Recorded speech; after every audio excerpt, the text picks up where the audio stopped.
தமிழ் சொந்தங்களுக்கு வணக்கம். ஒருத்தர்கிட்ட போய் கேட்டோம்னா உங்களுடைய லட்சியம் என்ன அப்படின்னு கேட்டால் ஒரு சிலர் தான் டக்குன்னு சொல்ல முடியும். சிலர் அது என்ன சொல்கிறது அப்படின்னு யோசிப்பாங்க. ஏன்னா நிறைய பேர் லட்சியம் இல்லாமல் அல்லது ஒரு இலக்கு இல்லாமல் வாழ்ந்துக்கிட்டு இருக்காங்க அப்படிங்கிறது நமக்கு ஈஸியாக புரியும். அப்படி ஒரு சிலர் மட்டும்தான் ஒரு லட்சியம், ஒரு இலக்கு, ஒரு குறிக்கோள் அல்லது ஒரு கோல் வச்சு லைஃப் டைம் கோல் வச்சு செயல்படுவாங்க.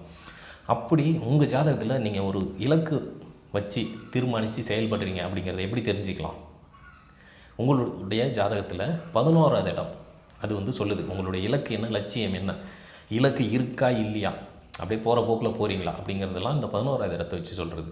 அப்படி உங்கள் ஜாதகத்தில் இந்த 11வது இடத்தினுடைய பலன் என்ன, உங்கள் ஜாதகத்தில் இந்த 11வது இடம் என்ன செய்ய காத்திருக்கு உங்கள் ஜாதகத்தில் அப்படிங்கிறதும், அது எந்த மாதிரியான காலகட்டத்தில் உங்களுக்கு பலனாக கிடைக்கும் அல்லது பலனே இல்லாத போகும், இது உங்கள் ஜாதகத்தில் எப்படி பார்க்கலாம் அப்படிங்கிற ஒரு விளக்கங்கள் ஒரு சில உதாரண ஜாதகங்களோட வச்சு பார்க்கும்போது உங்களுக்கு ஒரு புரிதலை ஏற்படுத்தும்.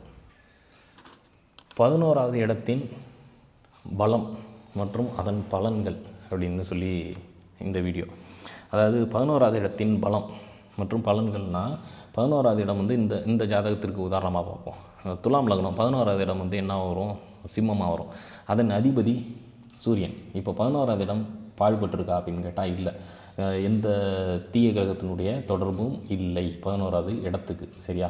11வது இடத்ததிபதி சூரியன் ஆகிறார். சூரியன் கிரக தொடர்பு இருக்கா அப்படின்னு கேட்டால் ஆமாம், சனியினுடைய 3வது பார்வை இருக்குது, புதனோட கேதுவோட சேர்க்கை இருக்குது. சரி, இப்போ சனி சூரியனை பாழ்படுத்துகிறாரா அப்படின்னு கேட்டால் சனி 14 டிகிரிலையும் சூரியன் 11 டிகிரிலையும் கிட்டத்தட்ட 3வது பார்வை சரியாக படுது.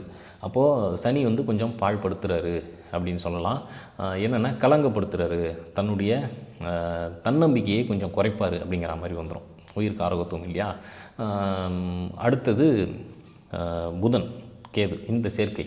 இப்போ இது சேர்க்கை பெற்ற இந்த சூரியன் என்ன மாதிரியான பலனை தருவார், 11வது இடத்துக்கு எந்த மாதிரியான பலனை தருவார்னா, 11வது இடத்தை தூக்கி நிறுத்துறாரு. ஆனால் 11வது இடம் அப்படிங்கிறது ஒருத்தருடைய பிஸ்னஸ், அவருடைய இலக்கு, ரகசிய திட்டம் இதெல்லாம் குறிக்கக்கூடியது. இப்போ இது வெளியிலே தெரியாது. இவர் என்ன திட்டம் திட்டுறாரு, என்ன பிஸ்னஸ் பண்ணுறாரு, எப்படி சம்பாதிக்கிறாரு, எப்படி இவருக்கு பணம் வர்ற வழி அப்படிங்கிற எல்லாமே வெளியிலே தெரியாது. அவ்வளோ சுச்சமமாக இருக்கும். இவர்கிட்ட இருக்கா இல்லையானே தெரியாது. அந்த மாதிரி ஒரு ரகசியம் காக்கக்கூடிய ஒருத்தவராக இருப்பார். இப்போ இந்த 11வது இடத்தின் பலன் இப்படி தான் நம்ம தெரிஞ்சுக்கணும். 11வது இடம் அப்படிங்கிறது உங்களுடைய ரகசிய திட்டம், உங்களுடைய லட்சியம், உங்களுடைய அச்சீவ்மெண்ட், கோல் அப்படின்னு சொல்லுவோம் இல்லையா, இதெல்லாம் சொல்லக்கூடியது.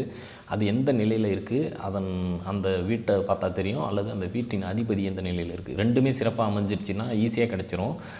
ரெண்டுமே மோசமாக இருந்தால் சுத்தமாக கிடைக்கிறதுக்கு வாய்ப்பு இல்லை. அதாவது நான் நினச்சது எதுவுமே நடக்கலைன்னு சொல்லுவாங்க இல்லையா, அவங்களுக்குலாம் அந்த மாதிரி இருக்கும்.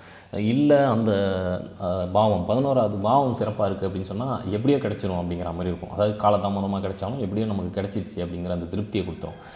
இதே அந்த 11வது இடத்ததிபதி சூப்பராக இருக்குன்னா நம்ம போராடி கிடச்சிது, நான் தேடி நான் அமைச்சிக்கிட்டேன் அந்த வாழ்க்கையை அப்படின்னு சொல்லுவோம். நான் சக்ஸஸ் ரேட்டை நான் விரட்டி பிடிச்சேன் அப்படின்னு சொல்லுவோம்.